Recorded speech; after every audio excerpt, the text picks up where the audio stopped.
Les amis, aujourd'hui j'aimerais vous parler d'un problème que j'ai et que vous avez sûrement. Mon problème, c'est que j'aime trop de choses. J'aime par exemple la musique, que ce soit l'écouter, mais également en jouer. Je sais que c'est fou, mais pendant des années, j'ai été musicien professionnel. Donc j'ai étudié la musique, j'ai passé des heures et des heures à jouer de la musique dans des caves, dans des écoles, faire des concerts, enfin vraiment de partout. Et aujourd'hui, aussi fou que ça puisse paraître, je ne joue plus de musique du tout. J'adore faire du sport. Alors le sport, je continue à en faire tous les jours, mais je fais ça depuis que j'ai 5-6 ans et j'en fais à peu près 4-5 fois par semaine. Autre passion, enfin c'est pas une passion justement, autre chose que j'aime beaucoup, le café. Il y a quelques années, ça m'a pris quasiment du jour au lendemain de déjà boire du café. Je n'en buvais pas auparavant. Donc je me suis mis à boire du café noir, du café normal, standard. Et puis après, je me suis passionné pour le café espresso. Comment le moudre, comment l'extraire correctement de la machine à espresso, quelle pression, quelle température, combien de temps. Je me suis même passionné à un moment de torréfaction. Enfin bref, j'ai adoré un tas de choses. J'ai même aimé de la politique, par exemple. Voilà, toutes ces choses. Et le problème, quand vous aimez plein de choses, c'est qu'au final, vous êtes bon, voire très bon dans plein de domaines, mais vous n'êtes excellent dans rien. Les gens passionnés, ils n'ont pas ce problème.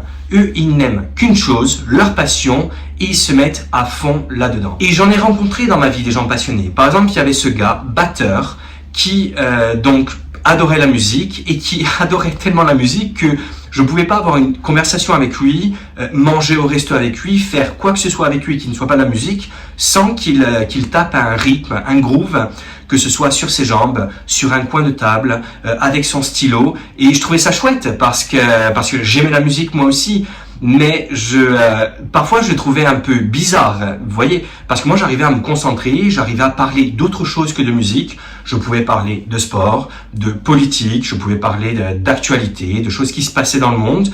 Alors que lui, quand je parlais de ces choses, il m'écoutait très gentiment, mais il était vide à l'intérieur, il ne se passait rien. Par contre, dès qu'on reparlait de musique, là c'est bon, je le relançais, il commençait à me parler avec enthousiasme et il était juste passionné. Et je suis sûr que ce gars, avec qui je n'ai plus contact malheureusement aujourd'hui, qui était très sympa au demeurant, mais voilà, à un moment donné, nos routes se sont quittées. Je suis sûr qu'il fait toujours de la musique, j'en suis absolument persuadé. Je ne sais pas s'il gagne bien sa vie ou pas, mais en tout cas, il fait toujours de la musique. Et une des qualités qu'ont les gens qui sont passionnés, c'est que ils peuvent concentrer toute leur énergie sur leur passion, tout leur temps, toute leur énergie, leur argent, s'ils doivent acheter par exemple pour le cas de ce batteur du nouveau matériel ou quoi que ce soit, pendant que moi je m'achetais des nouvelles chaussures de sport et d'autres choses assez futiles, lui concentrait tout son capital dans des choses qui lui serviraient à exercer sa passion encore mieux. Et avec le temps, je ne sais toujours pas si c'est lui ou c'est moi qui avons raison, en fait, parce que c'est vraiment deux philosophies différentes et c'est des choses qu'on choisit pas. Vous savez, avoir une passion, ça vous tombe un peu dessus, vous aimez quelque chose vraiment passionnément, à la folie, vous savez même pas pourquoi, mais c'est comme ça. Et aujourd'hui, je me dis, est-ce qu'il vaut mieux être passionné d'un seul sujet et disons, s'y consacrer à fond, ou est-ce qu'il vaut mieux aimer plusieurs choses ?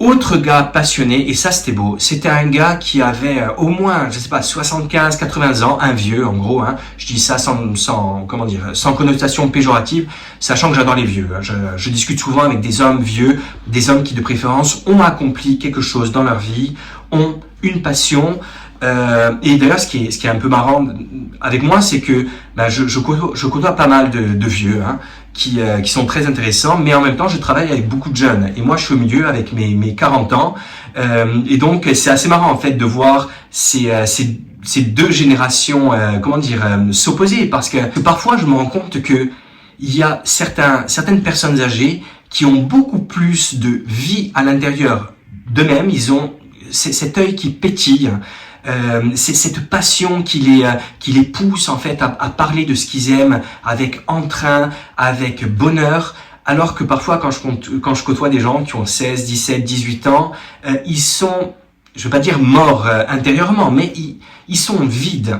Donc une passion, ça peut se trouver aussi sur le tard, on peut parfois trouver sa personnalité quand on a 25 ans, 30 ans, évidemment je ne blâme pas les jeunes, mais c'est vrai que Parfois, je trouve qu'il y a plus de vie chez des personnes en fin de vie que chez des jeunes. Et donc, ce monsieur âgé qui avait 75-80 ans, il était passionné de cuisine.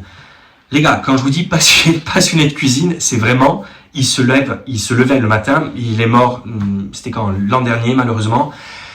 Il se levait le matin, c'est lui qui m'a raconté ça, je vivais pas avec lui évidemment, mais je trouvais ça fantastique.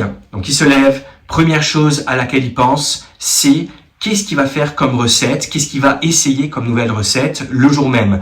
Donc il pense à sa recette. Il se fait un bon café évidemment parce que ça va de pair, un bon café, un bon vin et puis de la bonne nourriture.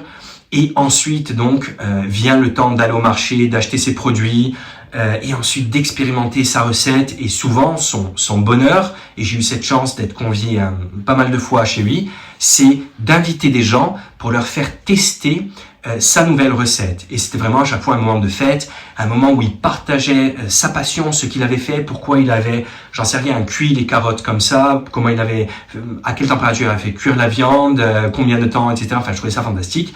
Et ce qui est très beau dans cette histoire, c'est que environ 5-6 ans avant qu'il meure, sa fille, qui était également cuistot, alors qui était très forte, mais qui avait pas un niveau de passion au niveau de son père, elle a fait quelque chose de fantastique, je trouve, pour elle et puis pour lui. Elle a acheté un restaurant avec son mari et elle a demandé à son père de venir les aider. Et je ne sais pas si elle avait vraiment besoin d'aide parce qu'elle avait plein de personnel.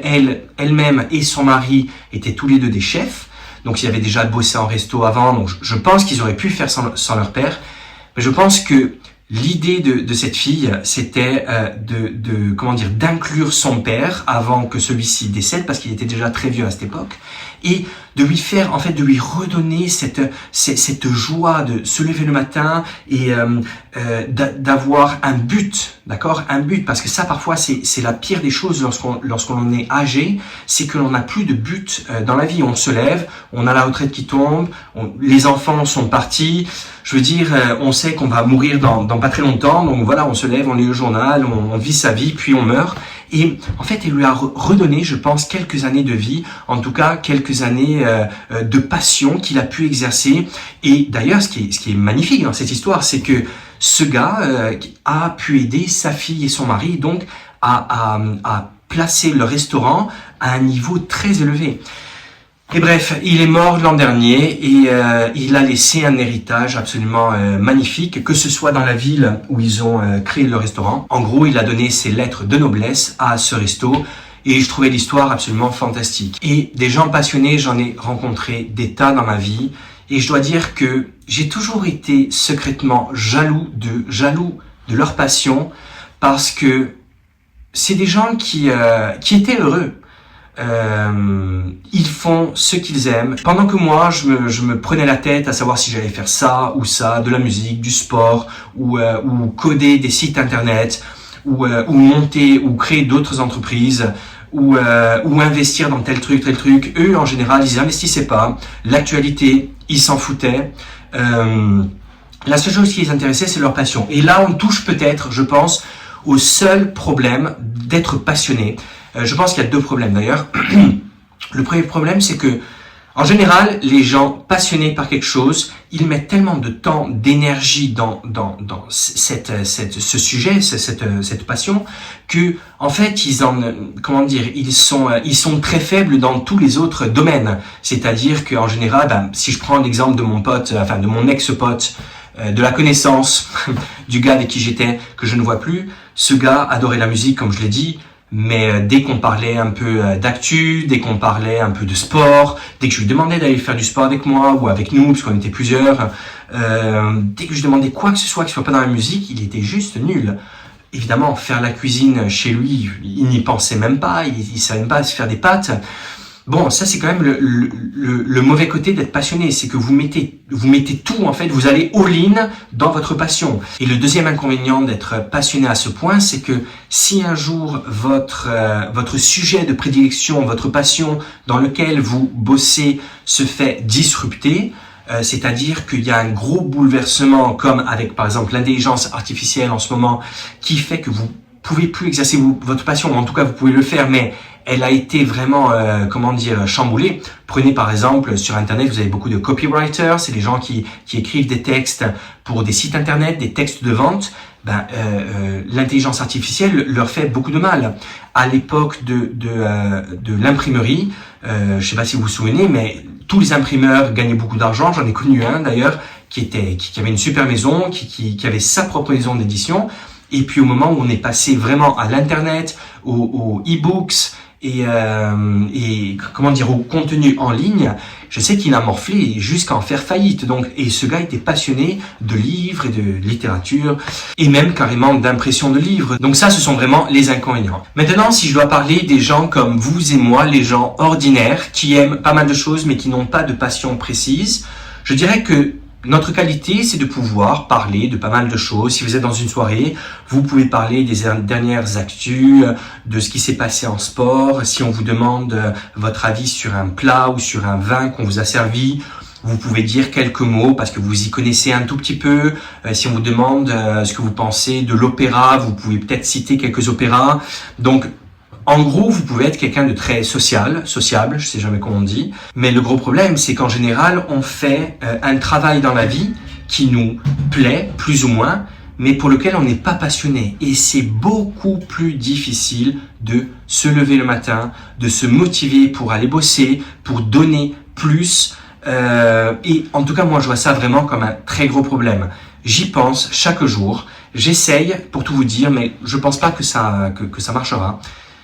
Je vais vous dire ce que je fais. J'essaye de réfléchir à ce que j'aime vraiment. Donc, je fais comme un entonnoir. Je le fais à l'envers. Où en fait, je dis, OK, j'aime toutes ces choses. On va dire 6, 7 sujets qui sont tout en bas. Je me dis, OK, c'est quoi les 3 sujets que j'aime le plus? Donc, je monte et j'en mets 3. Et ce que j'essaie de faire, c'est de filtrer au maximum. Donc, c'est un travail que je fais en ce moment, actuellement. J'essaie de filtrer au maximum pour pouvoir peut-être un jour trouver ce qui me plaît le plus et placer toute mon énergie là-dedans. Pourquoi? Parce que je pense que si je fais ça, eh bien, je pourrais m'épanouir pleinement et puis aussi, je vous dis les choses clairement, gagner plus d'argent parce que je ferai ce que j'aime le plus au monde. Et si vous aussi, vous avez déjà eu ce genre de réflexion, vous ne savez pas exactement ce que vous aimez ou plutôt ce que vous adorez dans la vie, partagez-moi en commentaire, dites-moi où vous en êtes dans votre réflexion. Est-ce que vous avez pu trouver des pistes justement pour trouver votre passion? Je suis très intéressé parce que je pense que si un jour j'arrive à trouver vraiment ce qui me plaît à 100% dans la vie, je pense que je serai imbattable et que lorsque je me lance vraiment dans quelque chose, que ce soit la musique, où je suis allé quand même assez très loin dans ma petite carrière, mais où j'ai poussé très loin, que ce soit les études et puis après donc le domaine pro, que ce soit quand j'ai lancé mes entreprises, où j'ai poussé et je continue toujours de pousser beaucoup, quand je me suis, par exemple, je me suis passionné d'investissement il y a 5 ans, et donc là aussi, pareil, j'ai poussé, j'ai acheté des cours, j'ai lu ça tous les jours. Enfin, vraiment, je suis capable de mettre beaucoup d'énergie. Par contre, ce dont je n'arrive pas, c'est mettre cette énergie pendant un temps suffisamment long et avec de manière toujours constante pour pouvoir arriver à des résultats exceptionnels. Donc voilà, si vous avez les mêmes problématiques, bon, ce sont quand même des bonnes problématiques dans la vie. On est d'accord que voilà, c'était un peu un titre accrocheur que je vous ai mis. Évidemment que si votre problème dans la vie, c'est d'avoir un cancer, bon, on est d'accord que ce dont je viens de vous parler, c'est rien du tout à côté. Mais bon, hormis ces cas tragiques, on va dire que voilà, le problème de ne pas être passionné, de ne pas avoir de passion tout simplement, c'est quand même quelque chose qui est dommage, je trouve. Et j'espère qu'un jour, vous et moi, on trouvera notre passion, ce pourquoi l'on est fait. Relisez qu'est-ce que l'ikigai en japonais, c'est ce pourquoi on est fait, ce pourquoi le monde a besoin de nous et ce pourquoi on peut être payé. Et quand vous arrivez à être à l'intérieur de ce cercle vertueux, je pense que la vie devient tout d'un coup beaucoup plus riche, intéressante et heureuse. Voilà les amis, petite vidéo de pensée. Est-ce que c'est de la philosophie? Est-ce que c'est du développement personnel? J'en sais rien. Petite réflexion du soir. Et voilà, j'ai dû aller dans ma cave, là où de temps en temps je m'amuse, je fais un peu des pizzas, voilà, comme ça. Donc c'est pour ça. Ça c'est un four que j'ai fait construire ici, pas mal, hein. Et voilà, je suis allé ici, l'éclairage était meilleur. Et comme je vous l'ai dit dans des vidéos précédentes, bientôt je déménage en ville, donc voilà, il y aura un nouveau setup qu'il faudra que je trouve. Je pense que je vais faire une vidéo pendant un moment dans la voiture. C'était pas mal dans la voiture en fait. Ça ressemble un peu à, je crois qu'il y a un gars qui faisait ça, comment il s'appelait, Aldo Sterone. Je crois qu'il faisait des vidéos dans sa voiture. Et en fait, c'est pas mal. Je veux dire, vous avez pas des enfants qui vous courent autour. En général, c'est plutôt calme, c'est plutôt apaisant, je trouve. Et la luminosité est bien, étant donné qu'il y a des fenêtres de partout. Donc voilà. Bref, les amis, je vous embrasse. À bientôt.